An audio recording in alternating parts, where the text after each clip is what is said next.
Today on an all-new Dr. Phil. My mother is more attached to her junk than her kids. Her family calls her a hoarder. I don't believe I'm a hoarder. 32 bags of newspapers, 300 unusable socks. I don't know. Did somebody come count them? This room is the kitchen. I'm not really compelled to put anything away. I looked through the trash to make sure that things were rescued that needed to be rescued. If this doesn't rise to the level of hoarding, what do you think would? Will she choose her kids? They tried to do this intervention. My house is 3 times worse right now than it was before. I don't know what to do. Or her clutter? Oh my God. These are things that you've saved. You just never know when you might need a wheel. Let's do it. Have a good show, everybody. Here we go. I hate to see people suffering, and you've hurt long enough. Stand by, Dr. Phil. I'm going to get you the help that you need. In 5, 4, This is going to be a changing day in your life.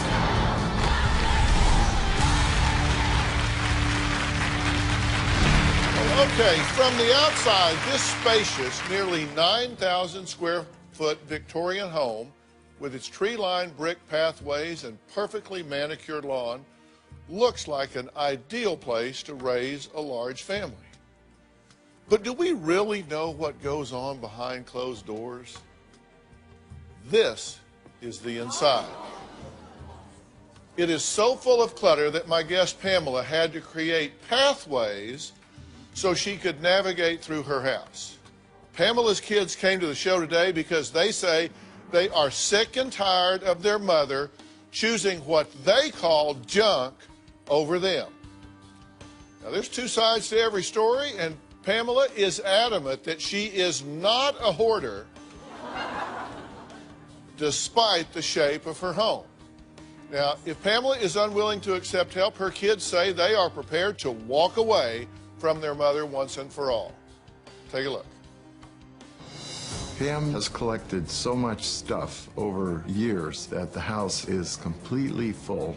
I'm storing some stuffed animals here that we've had for a long time. There's no place to sit down. There's no place to eat. My definition of a hoarder is someone that doesn't do anything around their house. They don't take out their trash. They don't throw anything at all away, like candy wrappers. I don't believe I'm a hoarder. I have a basket collection on the ceiling. We unfortunately had a squirrel get in the house. He knocked my baskets off of the ceiling. My mother is a horrible, horrible hoarder. My mother used to go through every garbage can and sort and make sure there was nothing in the garbage that she didn't want thrown away. Sometimes we had to sneak the trash out to school or to the YMCA to throw it away. I would just look through the trash to make sure that things were rescued that needed to be rescued. When I asked her if I could have a garage sale, she basically just freaked out on me, was yelling and screaming, and chose the stuff over my feelings. This little rocker is hard for me to get rid of. We have 30 to 40 umbrella strollers. She has a fascination with car seats. She loves little plastic toys. Kind of makes me sad to let the dollhouse go. I'm artistic, and so someone else will see trash, and I see potential. This is a little birdhouse that I painted. The lifestyle that Pam is in is unhealthy and unsafe. No one should be living in that kind of environment. And certainly, dentistry should not be practiced in that sort of environment. Hi, Linda. Come on back and we'll get your teeth cleaned up. Oh, great. My mother does run her dental office out of her home, even though it's a health hazard. Gums look really happy, Linda. My patients have understood for the last 20 years that I'm in the middle of projects. Every time we want to go visit her, there's no place for us to stay. My mother is more attached to her junk than her kids. Well, Pamela's family was so desperate to get help for their mother that they took matters into their own hands. But it spiraled way, way out of control. In August 2012, there was a family intervention to try to force Pam to receive care. It was an assassination. The bullies all ganged up on me all at the same time. Before we were able to do the intervention, my mother figured out what we were planning to do. She lost her mind and freaked out, went ballistic. She drove down to my cousin's house. She got out of the car screaming and yelling. I felt like I was being hunted. I flipped them off. She was sticking up her middle finger and saying, you, I hate you all. I don't need you. I need Dr. Phil. He's the only one that can help me. My mother was acting like a distraught maniac. I felt obligated to call 911. The state police took me into the hospital and they stripped everything off of me and they handcuffed my feet and my hands to the bed. And then my daughter Charity came in and shook me and told me I needed to get help. And then my son started yelling at me, telling me that I was functionally crazy. And then my daughter, Chandra, started in, telling me what a worthless mother I was. And then Chandra's husband, Robert, chimed in. I was never going to be his baby's grandmother as long as I live. And there stood Richard, paranoid and delusional, and he was like so proud this had all happened. And then he said to me, I don't care if I ever see you again, I can't stand you. And he slammed the door. And there I was by myself. I feel like my family ganged up on me like a pack of wolves, and they just tore me to shreds and then left me to die. Well, Pamela hasn't seen her daughter Chandra since the intervention almost 2 years ago. Now, joining Chandra is her father Richard, her older brother Perry, her younger sister Charity, and her younger brother Preston. Let's just dive into this, Pamela. How do you feel about being here right now? I feel sad. I don't know how we got to this point. I feel very misunderstood. I'm desperate. Not one of these people really ever helped me around the house. They never really were supportive, and it slowly got out of control. Okay, well, let me jump in at this point.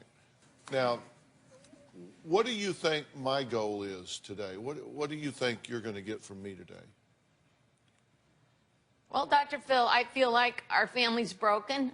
I feel like we're like broken glass on the floor. I feel like that everybody's pointing their fingers at me. Mm-hmm. I'm the problem. What do you think? What do you want from me today? What do you think is going to happen with me today?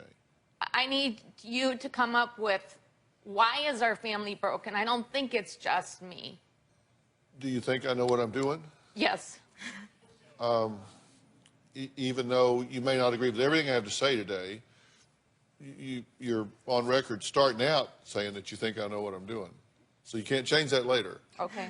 And you don't think you needed an intervention because you don't think you're a hoarder. No. And it's not even a close call with you. No. Do you have a lot of socks? Do you have 300 unusable socks? I don't know. Did somebody come count them? And later, these are things that you've saved. This is a pet rock. Here's my bracelet that I made. One that's a fork, and I have one that's a spoon. You just never know when you might need a wheel. Tomorrow on an all-new Dr. Phil. I'm going to be a bride. She's ready for her wedding. Bonnie asked me over the phone to marry him. I never met him in person. You sent him a lot of money. These love letters, he plagiarized them. Well, I did the same thing to him. Yeah, but he didn't send you $50,000, did he? Is this a love scam? He told me not to text him anymore. Can we try to call him? Donnie, this is Dr. Phil. Tomorrow, then on Monday. Controlling husband? Do you have to give her permission to shower? No. You be the judge. He's called me dumb, stupid, ugly. I have exhausted the humble, delicate approach. That's Monday.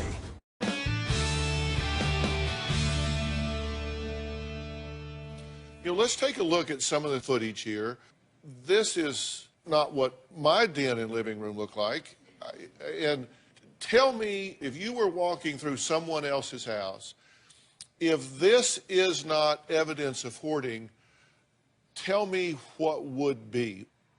Well, I don't believe I'm a hoarder. I sell. No, I ask you at what point you believe If this isn't hoarding, what would be? What would you have to walk into and see in order for you to say, that person's a hoarder?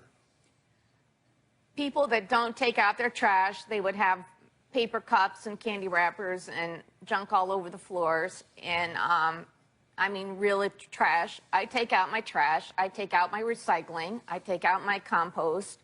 I don't have cat feces all over. I do have a cat. I have cat hair all over. But I don't have dead cats underneath stuff. Really, I had someone, I know you guys think this is funny, but you haven't lived my life for the last 30 years. It's been really hard. Well, no, talk to me, not them, and they're entitled to their reaction, whether you like it or whether you don't.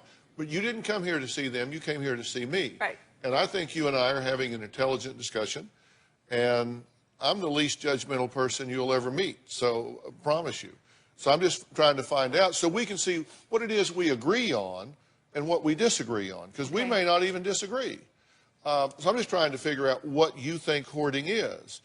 And so far you've said they wouldn't take out their trash, there would be like wrappers and dead cats and stuff like that. So that's your level of hoarding. If someone had so much stuff, whatever it was, in their house that they had to make pathways and not use rooms for what they were designed for because they were full of stuff, would that be hoarding?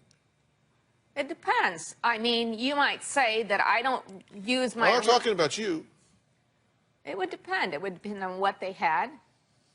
I mean, I would have to evaluate the situation and what they had and whether there was any order at all or whether it was clean. After my kids did all this stuff to me, I had a lady come and help me start cleaning the house. We spent hours together. Her name was Christina. Is it possible? And she said, this is the cleanest, dirty mess I've ever seen. You have 32 bags of newspapers in your house. No, I don't. How many do you have? I don't know, but I don't have 32 bags. There were 32 bags of newspapers that I believe were taken out of the house. Preston? Dr. Phil, I'm not privy to the precise number of bags of newspapers we have, but I do recall, as a teenager, my parents at one point paid one of my friend's grandparents to keep newspapers in their garage. I was hoping the next stop would be the recycling center. Right. But Pam wanted to make sure they stayed safe in the garage. Okay. So Can I tell you something? No, wait, let me ask you, because, see, the way this is going to work, you're going to have to let me guide us through this. Okay. So let's use that as an example. Chandra says, and Preston confirms, and Richard confirms, that whether it was 32 or 31 or 34, that there were dozens of bags of newspaper. And he took them out of the house. And you wanted to make sure they stayed safe. So instead of going to the recycle bin or going to the recycle center, they went to someone's garage so you knew they would be safe, right? I wouldn't say that's how the story goes. I wanted to look through the newspapers so I could get my kids' swimming articles out of them. That's all I wanted. Okay, you had 32 bags of them. And does that seem reasonable? My whole life is unreasonable. It's been unreasonable for so long, I don't know what to do. Okay, I get that. I get that. I want you to know that I have 12 file drawers in the basement full of his papers. He has every paper he ever had from college in our basement. Okay. This is my fault? I mean... Okay, hold on. Preston, what do you want to say? This is kind of an argument that we've been dealing with for a while, is that so you'll have an entire room that's just full of stuff that's not yours, right? And then you'll make a comment about how the room is full of junk, right? And then Mom will point to the one thing in the room that's actually yours and say, well, that's not mine.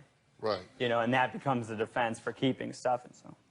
Do you have a lot of socks? Do you have 300 unusable socks? I don't know. Did somebody come count them when I was gone? You know? I think so. Who counted them? I would just like to know. You know? I don't know. Do you have a lot of cut-up socks? Because you were going to actually make a sock quilt out of them, right? I was going to, and I do stuff like that. Yeah, I get it. Listen, I'm not... And for anybody that sees this show, if I've ever given you anything, please write Dr. Phil and tell him that I have made you towels with your names on them. And I've done all kinds of things and made things, and I don't have any of them because I give them to everybody else because I'm a kind, giving person. Okay. All right, let's take a break. Up next, Pamela is going to take us on a house tour. I want to see what's really going on in the home and what she sees when she looks in every room. We'll take a house tour with Pamela after the break.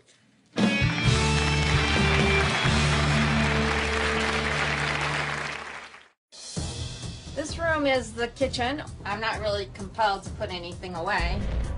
This was my son's room, and he painted these 2 pictures. I can't let them go because that's kind of like having Perry here. My daughter's dolls from when she was little. I spent all my time with my kids, and now they're gone. Coming next week. Did she go 3 days without a shower because you wouldn't permit it? No, because she chose to. She claims her marriage is like a prison. Have you called her stupid, ugly? Well, I'm trying to motivate you. This is motivational? An alcoholic mom. You drink about a gallon of vodka a day? Destroying her family. I drove with my son. I was drunk. You lost custody of your son. You have access to him supervised. Legally, I don't have to be supervised. Trust me, that changes today. Next week. My kids have called me a bunch of nasty names. Bag lady, crazy, delusional, psycho. I think the main one is hoarder. So I said to them, how would you like it if I called you fat? How would that make you feel? Because I feel like I'm just continually attacked. And I can't imagine what I've done in my life or haven't done to deserve what's happened to me. I just don't understand. So, is Pamela a hoarder? Let's take a look at what's inside her house.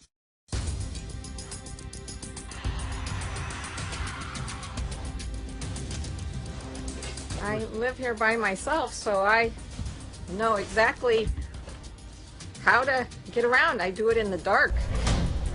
This room is the kitchen. I'm not really compelled to put anything away because I don't use it for a kitchen. This is the stuff I've kind of been working on, and one of my neighbors dropped the cat cage back off, so the cat cage is sitting there. I haven't gotten it to the garage.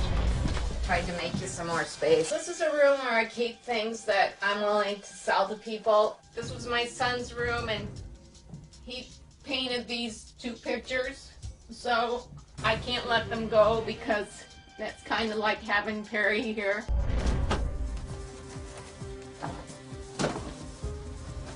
This is my daughter's room. My daughter's dolls from when she was little are sitting on her dresser. I spent all my time with my kids. We did all kinds of stuff together, and we had a lot of fun. And now they're gone. Okay, so that was a tour of the house. Thank you for that, by the way. As you look at it on video, how does it appear to you? I know it looks bad. I'm smart enough to know I got a problem and it looks bad.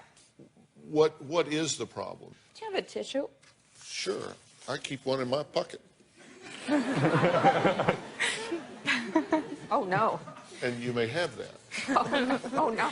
No, I can't take this home because it'll be one more thing. So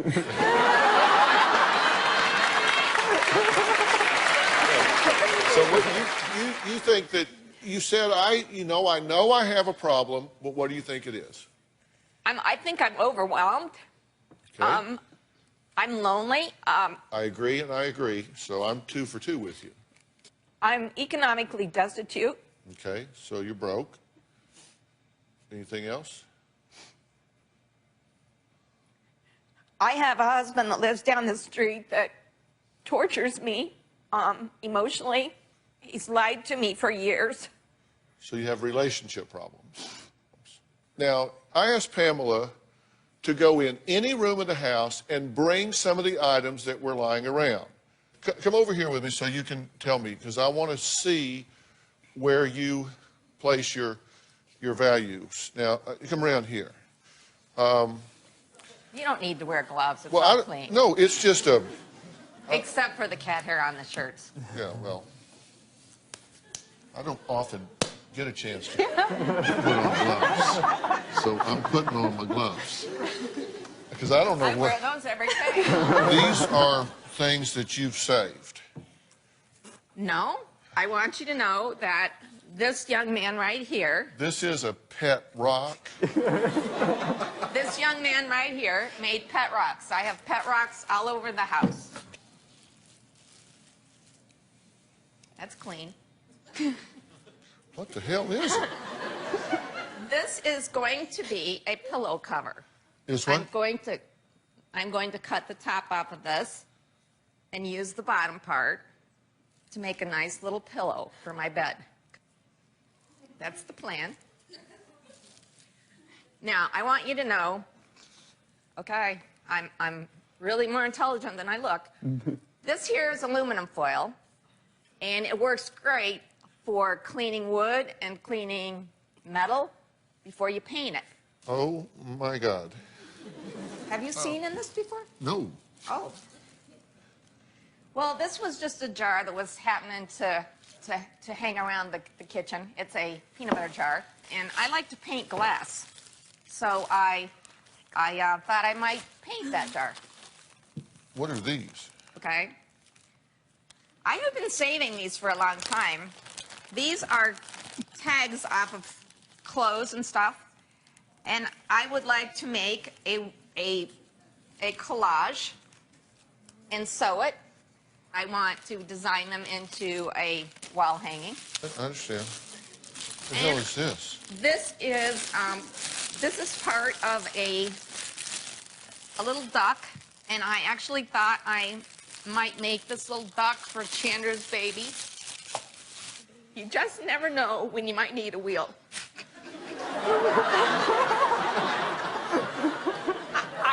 I repair things, and I have a collection of wheels, okay? I have a bunch of wheels on the kitchen table. It's like my workbench. So... Now, these are great for cleaning everything. Never throw your toothbrush away. That's what I was looking for. What? Well, you know, I have collected a bunch of those. I thought maybe some elementary school could use them for some kind of craft for the kids, or maybe I would come up with some idea. And these ties, I'm planning on... Now, this is my rag rug. I'm going to make a rug out of these. Okay? These ties make beautiful quilts and beautiful pillows if you sew them together. And I have yarn. What the hell am I... What is... And the...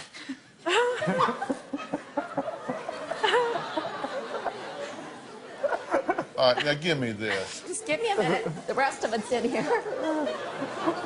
There's another one of these? Oh, it's a spoon. Oh, what do you do with these? Well, I took a class at a local art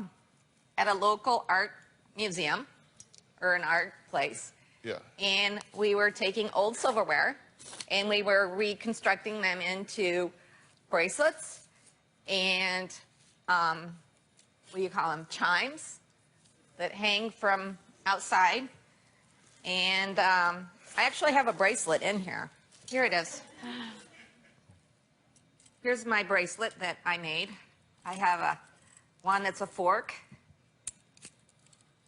Here's my fork bracelet. And I have one that's a spoon. This is like one of those clown cars, so we're gonna. It just keeps getting bigger the more we reach in. I got a feel for what you. This is what you brought. This is what I brought. All this right. is what was laying in my room. Let's go back. Let me over just here. put my one thing together here. Take your time. Okay. Okay, now. I have material. Okay. Now, that was what you chose to bring, and it's a good sampling of what was in your kitchen. All right, up next. Is Pamela's family out to get her? She says her husband secretly recorded her during arguments, but Richard says he had to record his wife's out-of-control outbursts to prove that he, in fact, was in danger. We'll be right back.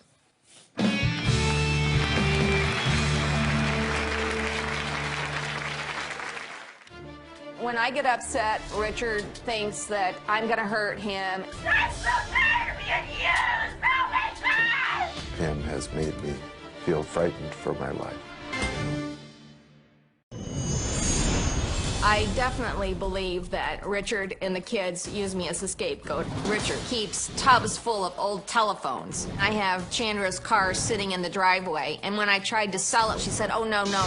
Harry built model ships out of popsicle sticks and cardboard and paint, and his leftovers are in boxes. And Preston has a dirt collection in the closet. The house is a total mess, and Richard and all of the kids are equally to blame.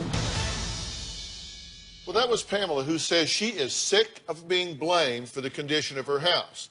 She says even if she cleaned her nearly 9,000 square foot home, it wouldn't solve any of the problems that their family has. She says her estranged husband, Richard, is equally to blame for the family's demise. Take a look. There should be a lot more blame toward Richard for the failure of our marriage and our family than the children are giving it. During my marriage to Richard, sex has been the only priority to him. He used to want to spend Mondays with me. He called it his Monday parties to have sex with me. And while I was spending time with him, he was beating me up because the house was a mess. Well, it was the only day of the week I had to do what I needed to do. When my children were young, I was working 10-hour days. I didn't even take a lunch hour. And then I would make dinner and try to deliver kids here or there or the other place. The house was getting progressively more messy, and I had a meeting with the kids. And I asked them if they could keep things picked up. And my husband said, oh no, that's your responsibility, not theirs. I was just working so hard, and I couldn't get it all done. I would just be absolutely exhausted. And of course, my husband would complain because our sex life sucked. So Richard posted an ad in the newspaper looking for women. He actually had an affair with a woman. Then he had Facebook affairs with women. I don't believe for 1 minute that Richard left me because the house was messy. I believe Richard left me so that he could see other women. And how long ago did you move out of the house? July 29th of 2012. And you did this intervention when? August of 2012. They just did awful things to me and left me. They didn't tell me I didn't even know what was going on. Right. I just knew the day before it happened, I was saying goodbye to my sister-in-law who had committed suicide, and that was really traumatic to me. And I needed that time to do that, and I was hoping to spend some time with my kids. And so they come, and then it turns into an attack on you, in your opinion. They said horrible things to you. They said the most horrible things to me that anybody could ever say. You wouldn't say them to a stranger. The whole purpose of the intervention was to address my mom and her attacks on us because she wanted us to get in between their marriage, and was to also address the house. It was not to say, this is all your fault. You did this. You have to fix it. It was merely to say, let us help you. Let us help find a solution to all of this stuff. And we didn't even get to that point. And then it was a disaster from there on out. So what she's referring to is what happened after we had tried to just bring up this plan and say, hey, can we help you? Did it melt down into anger and name-calling? Yes, it did. I mean, it deteriorated, right? Very fast. So it just didn't work out. All right, now Pamela believes that Richard wanted her out of his life so badly that he needed proof that she was crazy. She says he began provoking her and then secretly recording her. Richard says, look, I did that because he says he feared for his life. Take a look. There have been times when Pam has made me feel frightened for my life. I have a helpline. I have a person I can call. Will you go call your helpline? I do not stop attacking me. When I get upset, Richard thinks that I'm going to hurt him. Richard's the one that stirs up the mud, and then when he gets dirty, he doesn't like it.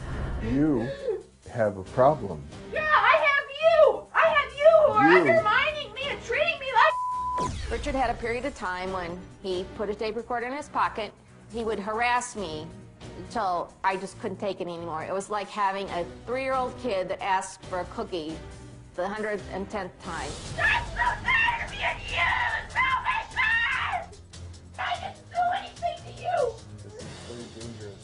Just leave me alone! I I did use some of those recordings to obtain my order of protection. I was scared. When you guys went to do the intervention, you wanted something. Right. Mm-hmm. Perry, what did you want? We wanted to help clean out the house so that it was safe and sanitary again, and so that our mom didn't have to live the way that she'd been living. Okay, and you don't live there. No, so why was this your job? basically, I felt like we were letting her down by allowing her to live the way that she was living.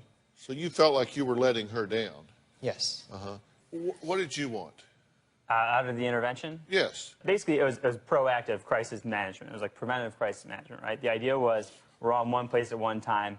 We need to try to deal with this problem before it becomes, you know, the health department coming to the house and saying that it's condemned. We were just hoping that we could come up with an arrangement to clean the house out and just make it ready for, you know, my mom talks about being economically destitute, right? Well, you know, your house is the greatest asset you own. And when you are filling the house with stuff, it's degrading that asset. So that's It's my warehouse, okay? Yeah, okay.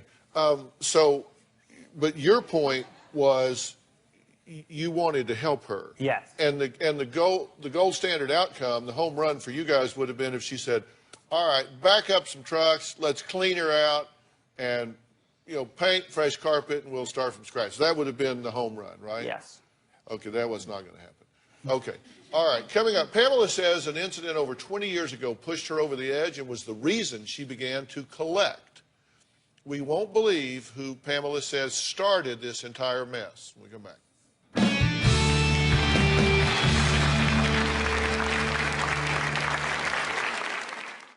Tomorrow on an all-new Dr. Phil. I'm going to be a bride. Did she marry a catfish? I never met him in person. Over the phone? Joy, can we try to call him? Donnie, this is Dr. Phil. That's tomorrow. My mother has a lot of moldy food in the refrigerator. She has some oatmeal and food that actually probably expired in the 90s. On several occasions, I've seen her eat moldy food. I also have some potatoes that are growing, and these are kind of fun. It terrifies me. If my mom doesn't get any help, I would be really concerned that she would die in that house because of what she's eating or because she would fall, and then we would never find her. All right, Pamela's family is worried her hoarding is making her sick. Now, Pamela admits that her nearly 9,000 square foot house is disorganized, but says it was actually cleaning the house years ago that started this entire mess. Take a look at this.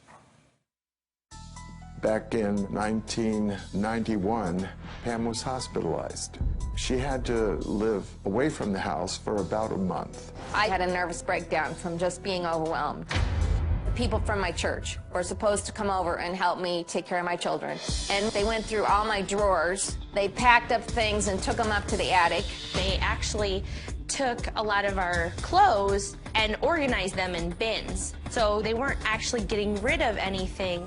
Well, why are these women going through my underwear drawers? I just couldn't get over the fact that they had violated my privacy. She was so upset that they had helped her that that was the end of it. After that, nothing was leaving the house at all. I felt like that I had been raped. Tell you what, Dr. Phil, this house is 3 times worse now than before they did this to me. Okay, I feel safe in my house. Before they did what to you? Before they tried to do this intervention. My house is 3 times worse right now than it was before. I feel safe in my house because before if somebody broke into my house, I would hear them before they found me. No, that's true. But would you agree that's no way to live? To have to live that way? In fear and... I don't think that the last 30 years of my life is any way to live. But you have so much opportunity to change the future, Mom. You have so much opportunity. We're not asking you to change the past. I mean, we want you to move forward. Move forward this with us. so-called intervention on me, and they all walked away from me. I had no one to talk to. I had no counselor. I had no one. Is it possible that you're seeing ulterior motives in what people that love you attempt to do because it scares you to change? No. I think two things. Number one, I think that you have some psychological issues, and you've been very forthcoming about that. You said you feel overwhelmed and stressed. You said you had a nervous breakdown. I think you have some psychological issues that have to do with anxiety and depression. Would you agree with that? I would say I probably do. Okay, so that would be a yes. Yes. Okay. I also think there are some family issues here. You're what's called the target patient. You're the squeaky wheel. You're the one that's behaving in a way that makes the most measurable noise, so all the focus is on you. But it's not all about you. It's about this whole family unit, because everyone's a product of their environment and their learning history. So it isn't just all about you. But right now, you seem to be the one that is acutely in distress. Out of everyone here, you seem to be experiencing the most pain. I say a prayer every night. God, please just take me to heaven. I don't want to make up tomorrow because I can't do this anymore. So you're overwhelmed. I'm overwhelmed, and then Okay. I'm mad at God when I wake up the next morning because I don't know what to do. I don't know where to go. We can agree that you're experiencing anxiety and depression, an acute amount of pain right now, and that there are family issues involved here as well. But because you're in acute pain, can we agree with one more thing? You're in the healthcare profession. You deal with psychological problems psychologically. You deal with medical problems medically. And I think that you're dealing with psychological problems with non-psychological solutions. I want to take a break. I'm going to come back and tell you what I think that is and tell you what we can do instead. And I think you're actually going to be very happy. I think. I hope. We'll be right back.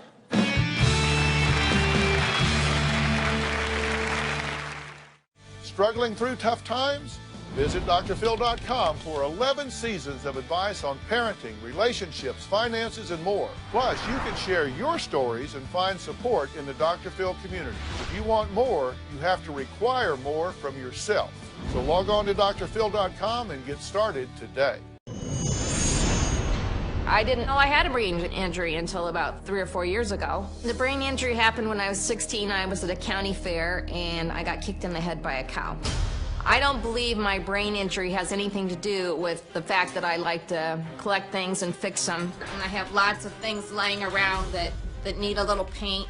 But it's something that Richard has used to make me look bad to my kids and to turn them against me.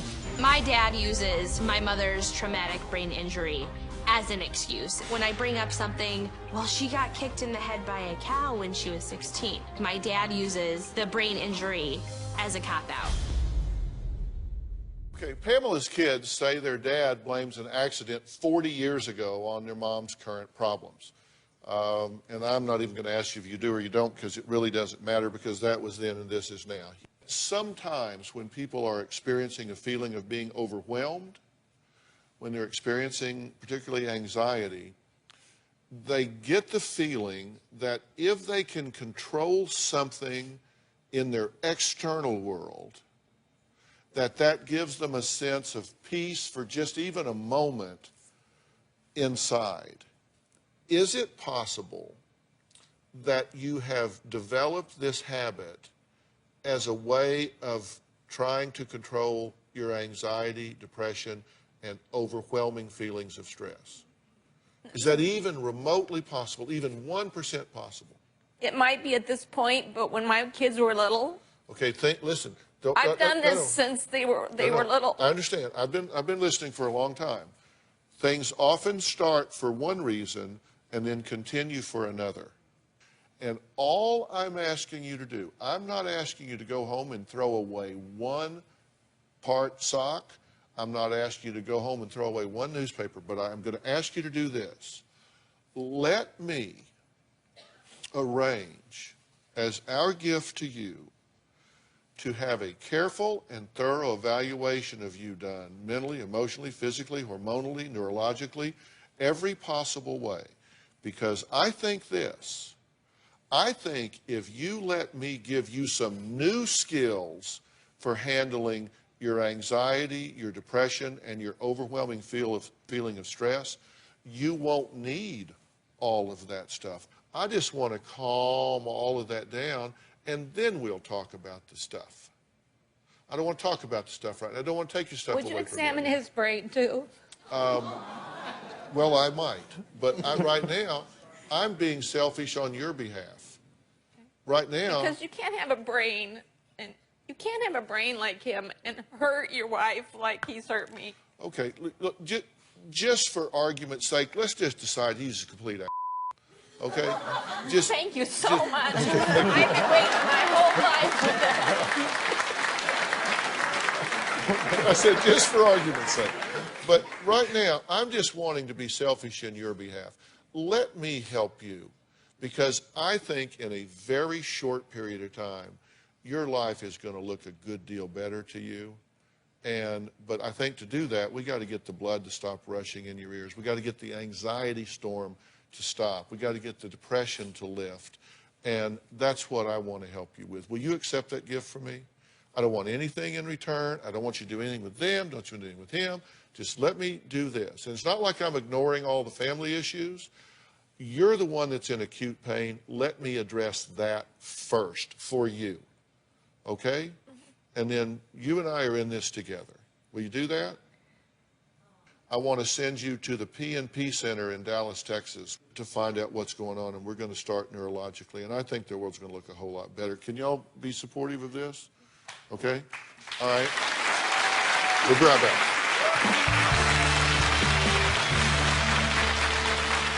Stop justifying your inactivity and avoiding the challenge of change.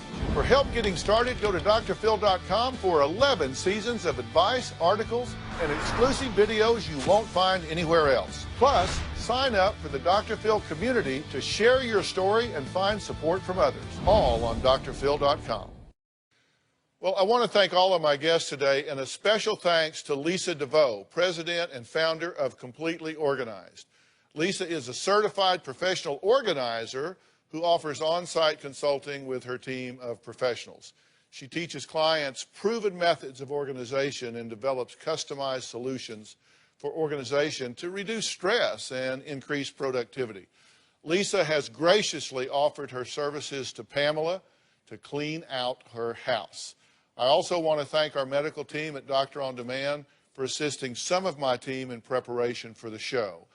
And if you at home want your own Doctor On Demand, then you can just go to Google Play or the App Store and download the Doctor On Demand app.